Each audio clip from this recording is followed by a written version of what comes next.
Hi mga langga, and hello din po sa lahat ng ating viewers, listeners, and subscribers, pati na rin sa ating mga haters. Sa pagpapatuloy ng ating kwento, kung bago ka pa lamang dito sa ating channel, huwag kalimutang mag-like, comment, share, and subscribe at pindutin nyo na rin yung notification bell para maging updated pa po kayo sa mga susunod pang mga video.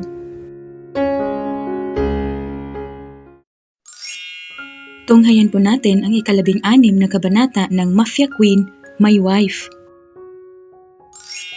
Agent B points of view. Z is staring at me. Hinihintay niya yung sasabihin ko. Lahat ng nasa isip ko gusto niyang marinig. Nakaupo kami pareha sa couch, magkaharap, and she's sipping at her coffee like what she always do.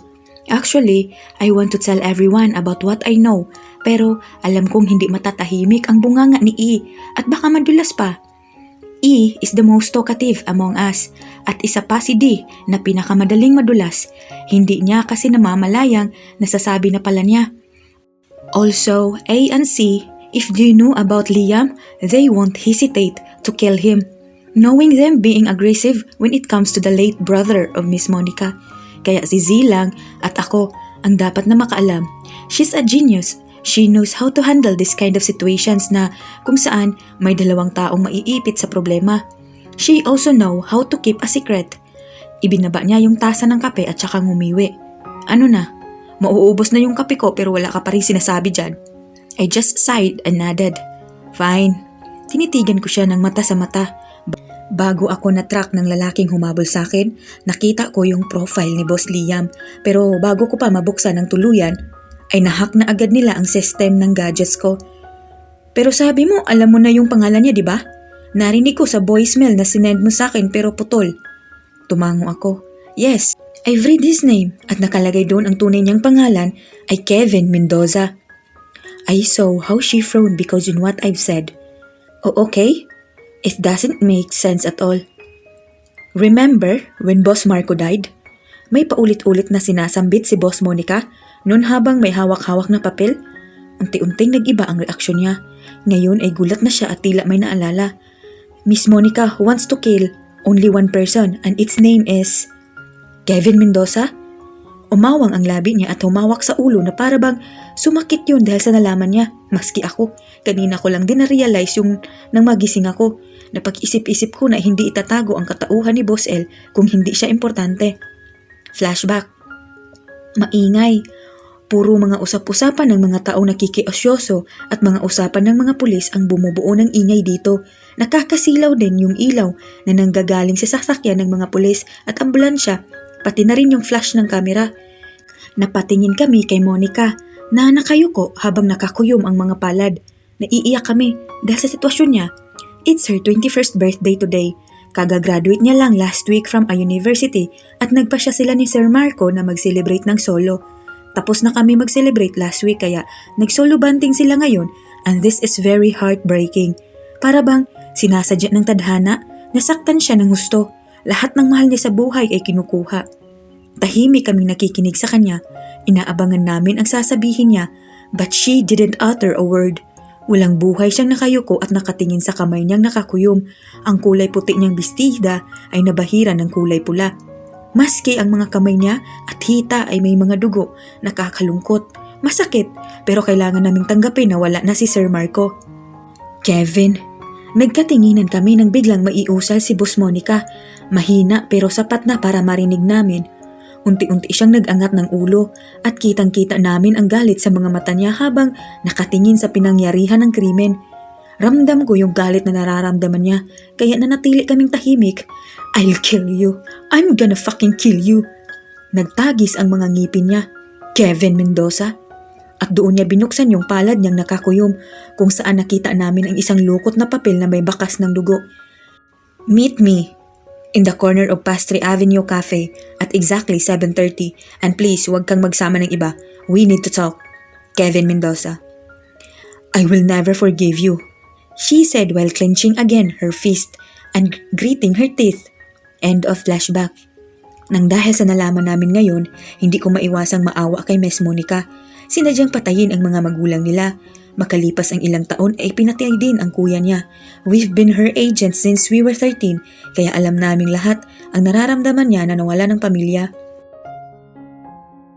Her parents adopted us, not only to be her agents, but to be also part of their family.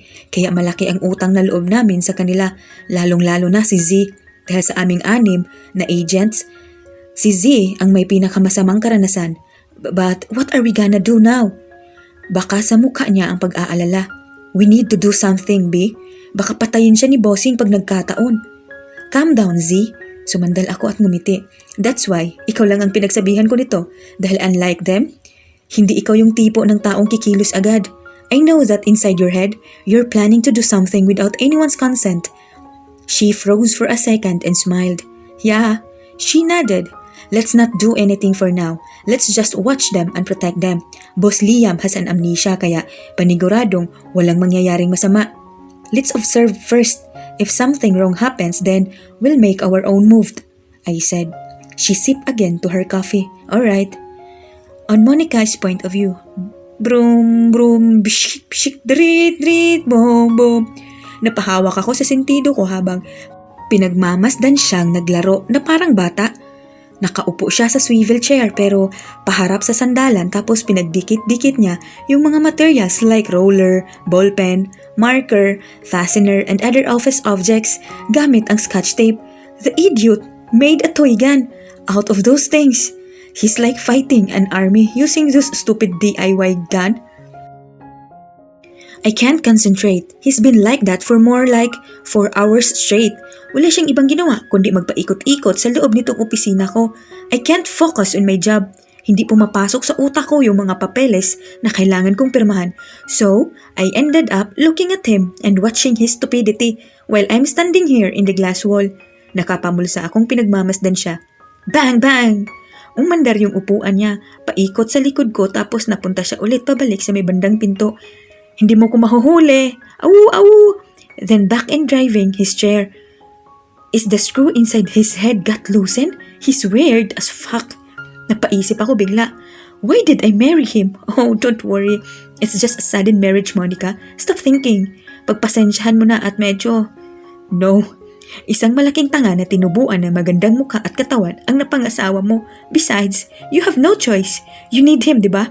Kung hindi kayo nagpakasal, di sana, patay na kayo ng mga agents mo. I let out a sigh and closed my eyes. Tsaka tumalikod mula sa direksyon niya. Why am I even winning like a kid? It's no use.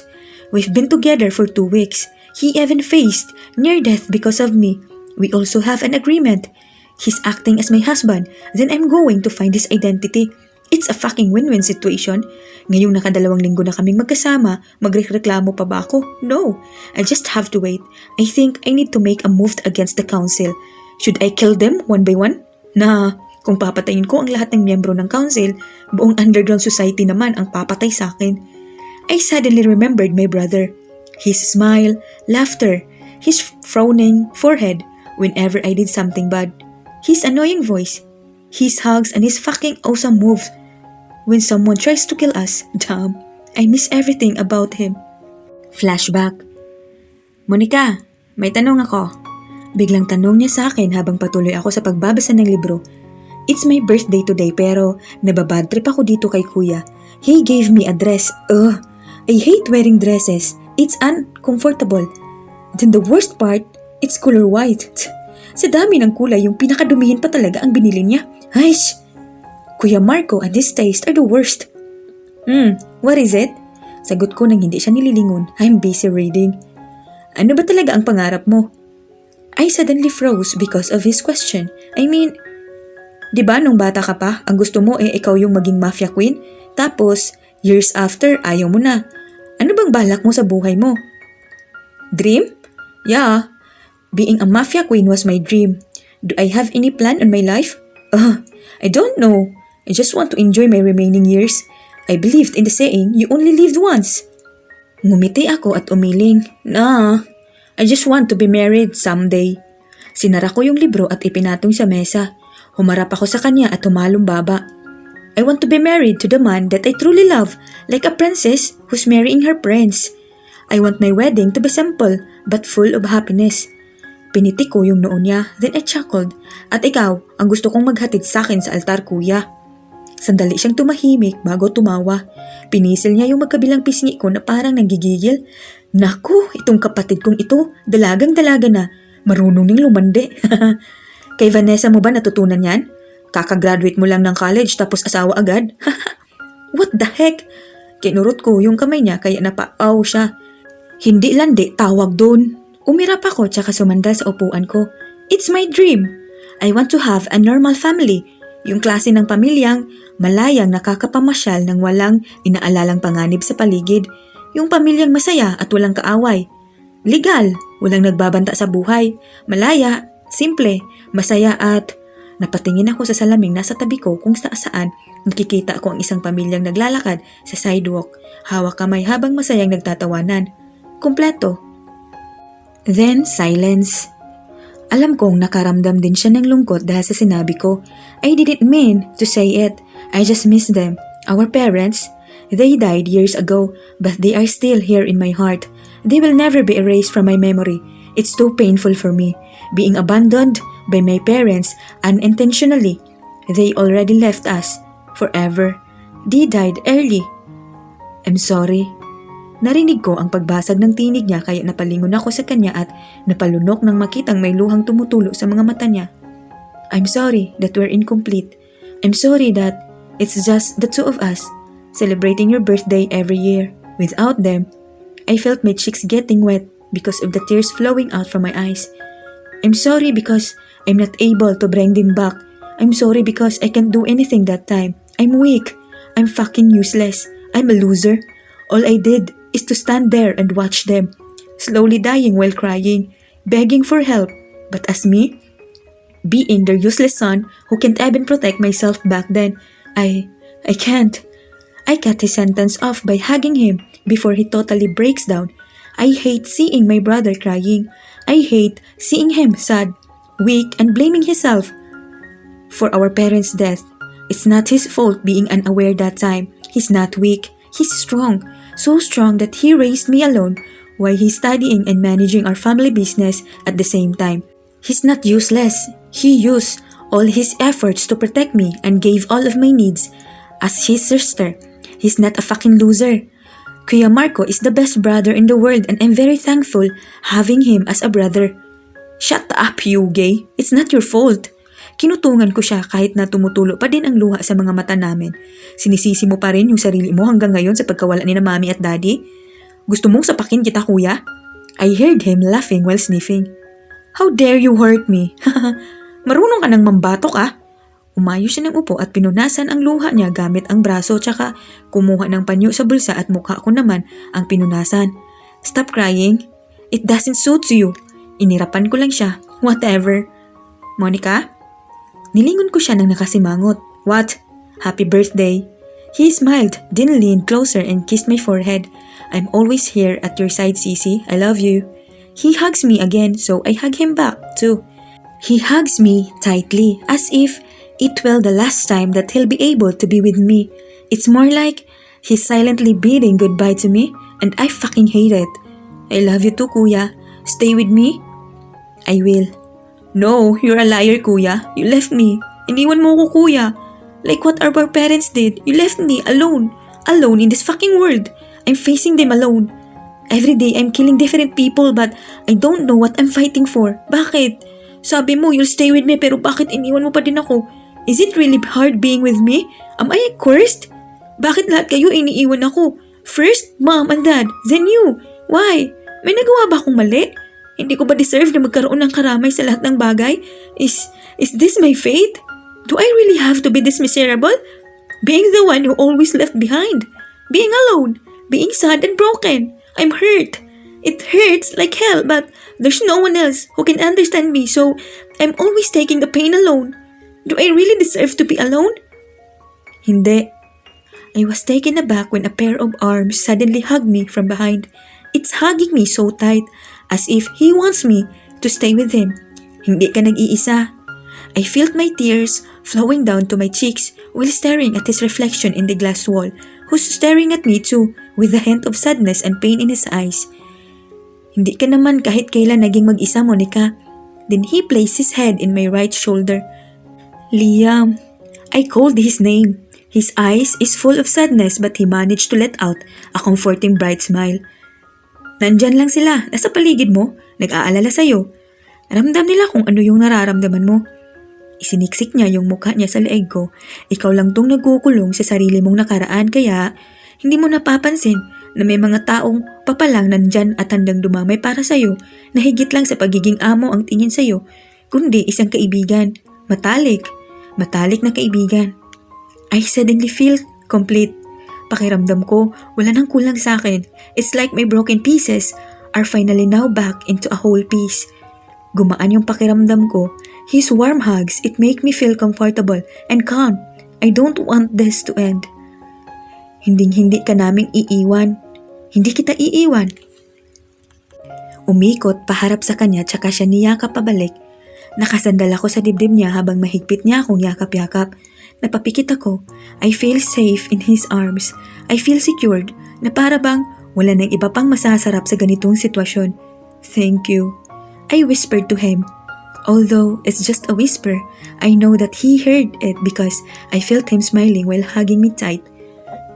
May good news kami sa'yo, Bossy. Ay putsa! May gumagawa ng bata. Sigaw ng isang pamilyar na boses kaya mabilis akong napahiwalay kay Liam at nilingon ang taong yun. I glared at them. It's A, C, D, and E. And it's E who blurted it out na ngayon ay nagtatago sa likod ni A habang nakatakip ang mga kamay sa mata. Ouch! Patay na galit. Binitin si Bossing. Bulong niya but obviously dinig ko naman. Sabay-sabay siyang binatukan ni na A. Damn it, E. Tiko mo nga yung bibig mo. Sabi ni C. Kung magpapakamatay ka, ikaw na lang. Huwag mo kaming idadamay, A. Inambahan ni D si E nang akma itong magsalita. Oh, ano namang dahilan mo at nakibato ka? Nagkibit balikat si D. Wala lang. Binatukan ka nila kaya nakibatok ako. Tsaka tuluyang binatukan si E at nag-umpisa na silang magsabong na dalawa. Mabilis naman nataranta si Liam at pumagitna pati sina A at C nakiawat pero hindi matinag yung dalawa. They always been like that. Fighting then laughing at each other tapos dadaldalin nila ako bigla na para bang walang naganap na sabunutan sa kanila. He's right. Liam is right. I'm not alone. My agents, friends. I'm not just their boss. I'm also their friend. I just sighed because of their actions.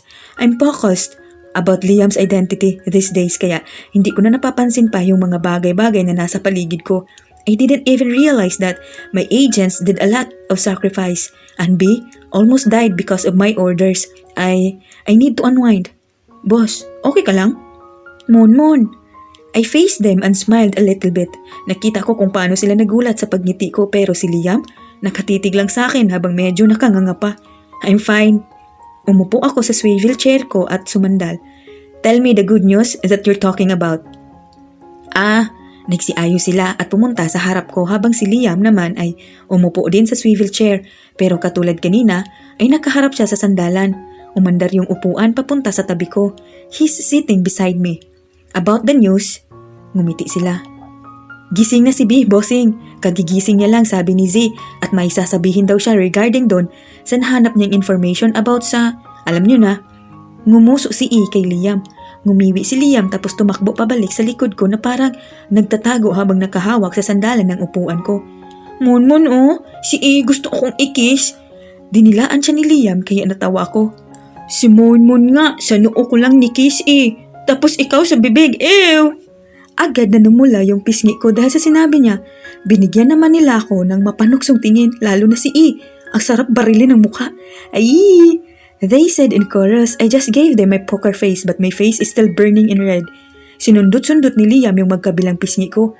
Kinikilig yung si Mon Sinilip niya yung mukha ko. Hi Mon, ano? Buhay ka pa? Sana naman kahit kinikilig ka dyan, wag mong kalimutang huminga I immediately smacked his head. The fuck? So anong pinaparating niya? Patay na patay ako sa kanya? Damn, what a self-conceited idiot. Aray! Bakit nang babato ka, Mon? Oy, si Bossing, move on na kay Sir Kian. What the fuck? Who's moved on who? Agad na nalipat ang paningin ko sa taong kapapasok lang sa pinto at kasunod si Lani na humahangos na humabol dun sa taong yun. I gave him my cold stare but he's just smiling ear to ear. I glared at him when I suddenly remembered what he did to Liam's hand last night. I forgot that he stabbed him. He walks toward me.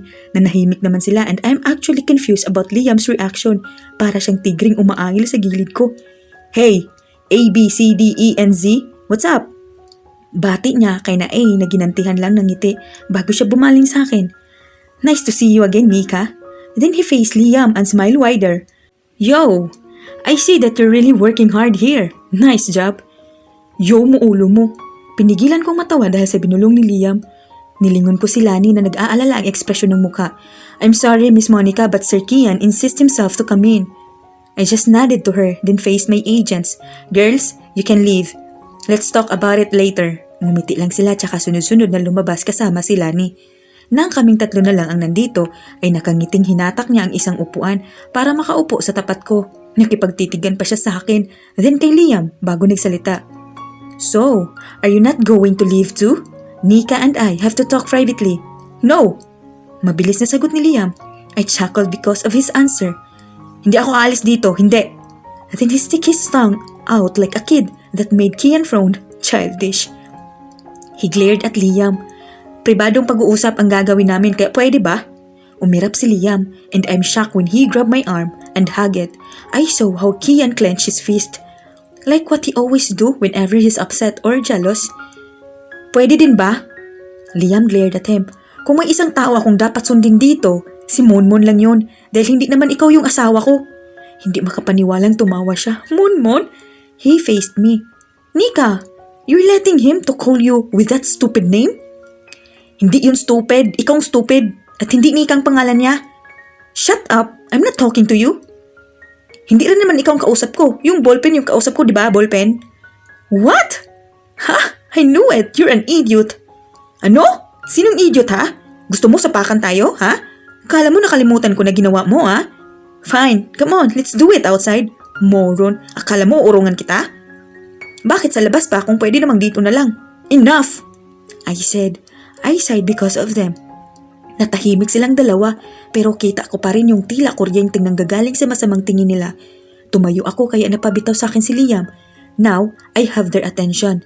Kian, let's talk in the meeting room, not here. He nodded and stood up too. I faced Liam and smiled a little bit. I saw how he pout his lip kaya pinitik ko yun. Stop it, stay here and wait for me. He nodded too kaya nauna na akong naglakad palabas. Naramdaman ko namang sumunod si Kian. Samantala, on Kian's point of view, I glared at him for the last time but he just stuck out his tongue again. What the fuck is wrong with him? Isip bata. I followed Nika.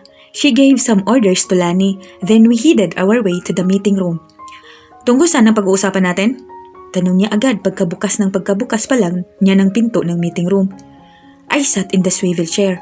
My usual seat exactly. I'm one of her company's shareholder kaya may pwesto ako dito and it's right beside her seat as a CEO. I cleared my throat before talking. I just want to talk to you. Then I smiled. She frowned. Yes, and now we're talking? Sumandal siya sa upuan niya. What else do you need? Hey, that hurts. Umakto akong nasaktan. Aren't you going to ask me? Like, kamusta naman ang bakasyon? Huwag ka nang bumalik doon. Namiss kita, ganun. Any kind of pangungumusta? Her face went with a blank expression. That's not the Monica that I know, but it's her. Wala na talaga yung Monica na kilala ko 6 years ago. Her brother died, then the old Monica died too. You're wasting my time, Kian. I know, I laughed. And I'm loving it. She stood up and fixed her coat. If you don't have something important to say, then leave. I have a lot of workloads today, so I don't want to waste such time. She's about to leave when I hug her from her back. She froze for a couple of minutes and I heard my own heartbeat. That only beats for her. What do you think you're doing? Sinubukan niyang kumawala pero hindi ko siya hinayaang makawala. Let go of me, Kian! Get off me! Not because we're not committed to each other anymore. That doesn't mean that I let you to be someone's property. I hug her tighter. I don't want her to come back in her office. I want her to be with me. I won't let you to be with him, Monica. Please. You should marry me instead of that monster. Hindi siya sumagot. Mabilis ang pangyayari at hindi ko na malayang nakawala siya sa yakap ko at nakaharap sa akin. And I'm shocked when I felt a cold metal in my right hand. Nakapatong na ang kamay ko sa mesa at nakatutok doon ang baril niya. She looked at me, coldly and blank. Yan ba yung sinasabi mong kailangan ng pribadong pag-uusap? Idiniin niya yung baril sa palad ko. Then, I want to add some words before I go back to my office. I heard the clicking noise of the gun. You left me 6 years ago because you're going to be the mafia king. You left me because you're engaged to the mafia queen, you say? At ngayong ako ang mafia queen, you have 5 more fucking years to lure me and to deceive me to be your girlfriend again. But you didn't do anything. Why? Tumawa siya pero ramdam ko yung inis doon. Akala mo ba, walang ibang lalaki ang tatanggap sa akin? Wala akong ibang magugustuhan bukod sa'yo? Monica, that's not what I mean. But it is. May diin na sabi niya. She's glaring at me na hindi naman niya ginagawa dati. Stop saying na para bang ikaw lang lalaki sa buhay ko. I stared at her 4 minutes. I admit, nagsisisi ako. I still love her and I'm fucking jealous because she married that guy instead of me. Now, excuse me, I need to go back immediately. Hinayaan ko siyang lumayo sa akin pero nagtaka ako nang bigla siyang bumalik. And by the way, this is for stabbing Liam's hand yesterday. Then she pulled the trigger and shot my right hand 3 times dahilan para tumagos yung bala. I clenched my fist but seconds later, I decided to hold it to stop the blood from dripping. Nilingon ko siya at nakitang ipinasok sa loob ng coat niya yung baril at lumapit sa speaker na nasa gilid. Lani, please tell the janitress to clean the mess here in the meeting room. Then she faced me for the last time. Ang janitress na ang bahalang luminis ng kalat mo. You may go. Tsaka siya na unang lumabas. Damn, I can't let this happen. Samantala, sa kabilang banda, on Liam's point of view. Lani! Tawag ko sa kanya habang formal siyang nakaupo sa isa sa mga sofa ni Monmon dito sa opisina niya. Nilingon niya ako ng may blankong ekspresyon. Napanguso ako. Si Lani, manang-mana sa amo niya. Yes? Nagpapi-eyes ako. Nagugutom na ako. Tila hindi naman siya napektuhan sa pagpapakyut ko dahil tumango lang siya. Do you want me to order some food for you?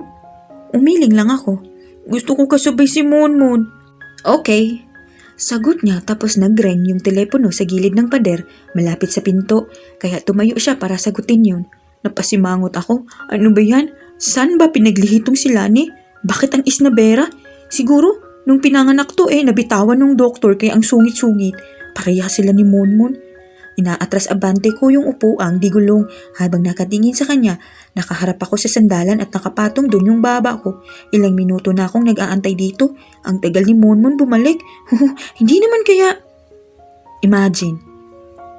Nika, I love Leo of Hello Kitty. Bagay tayo sa isa't isa. Let's get back together. Sure, I hate that ugly Stitch. That's the ugliest cartoon I've ever seen. Yay! Kiss me! Okay. Then they kissed happily ever after. Ano? Tss, hindi pwede yun. Imagining pops out. Wah! Hindi pwede. Hindi. Pinadya ko yung paa ko dahil sa inis. Hindi. Ayoko. Hindi ako papayag. Asawa ko na si Monmon. Bakit ahasin pa niya? Tapos na yung ika-6 na utos. Bakit kakabit pa siya? Bakit? Bakit si Monmon pa? Madami namang mafia na babae dyan. Bakit asawa ko pa? Ano akala niya sa amin? Pang 18 plus ang tema? Monmon, wag! Action lang ang genre natin. Ibang action ang gusto niyong ex mo. Wag! Hoy! Nagulat ako nang may naghoy. Tas nakita ko si Monmon na nakakunot ang noo habang nakatitig sa akin. Wah! Nandiyan na si Monmon. Mukha ka na namang tanga dyan. Dumiretso siya sa lamesa niya at kinuha yung box ng cellphone at nilagay na doon yung mga SIM card at memory card, pati yung isa. Nawala lang ako saglit, inatake ka na naman ng kaingutan mo. Napansin kong wala na si Lani. Lumabas na siguro. Ngumiwi ako. Grabe ka naman, Monmon. Tumayo ako at lumingkis sa braso niya kahit patuloy niyang inaayos yung pagkakalagay ng mga yun sa bagong cellphone. Ano pinag-isapan niyo nung mafia king na yun? Nangungunot yung noo niya at inabot sa akin yung bagong cellphone na kulay puti. Ibinulsa naman niya yung itim. Ano?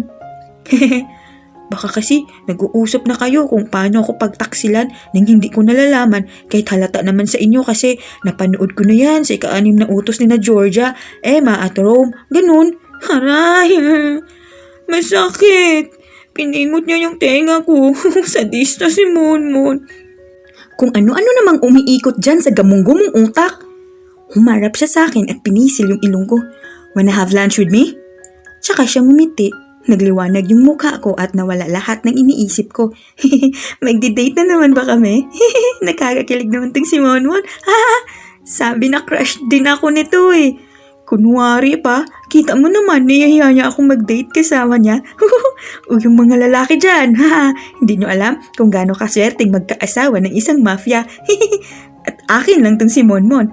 Insert heart emoji. Idiot. He spaced out again. May sinasabi ka, Monmon? Nothing. Hinawakan niya yung kamay kong walang benda katulad kanina. Nakita kong hindi yun basta hawak lang dahil nakalak yung daliri niya sa mga daliri ko. Namula yung tenga ko dahil doon. Kita mo, sinachansingan pa ako. Panes!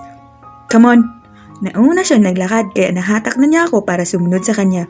Nakangiti ako habang naglalakad kami papunta sa elevator. Si Lani naman nakita kong ngumiti pagkakita sa kamay naming magkahawa kaya ngumiti ako ng labas ngipin. Tumango lang siya at bumalik na sa ginagawa. Pagkapasok namin sa elevator nakangiti pa rin ako habang nasa likod niya. Nakita kong nakakunot na naman yung noo ni Monmon habang nakatingin sa refleksyon ko sa pinto kaya sinilip ko yung mukha niya mula sa likod niya. Lukot na naman mukha mo, Monmon. Lalong kumunot yung noo niya. Because you're smiling. Ngumuso ako. Ano naman kung nakangiti ako? That's creepy. Ngumiti lang ako ulit. Hindi kaya, may naisip kasi ako bigla. And what is it? Alam mo, yung mga pinagsasamang pangalan ng magsyota, yung naka-hashtag, nakaisip na ako ng sa atin. Nakita ko kung paano siya ngumiwi dahil sa sinabi ko, Liam, you're not my boyfriend. Alam ko, sinundot ko yung pisngi niya kasi asawa mo ko. Natawa ako, namula yung pisngi niya. Uy, nagbablush yung Monmon. Kinikilig. Stop laughing. Iniwas niya yung mukha niyang namumula. It's not what you think. Kinikilig si Monmon. Shut up. Okay, titigil na. Pero gusto mo ba talagang marinig yung naisip ko? Bumuntong hininga siya, tsaka humalukip-kip.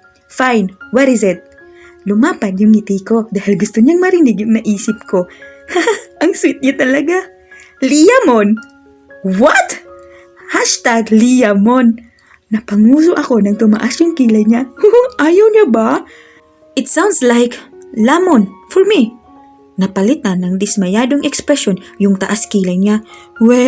Monmon naman Pumadyok ako. Hindi lamon.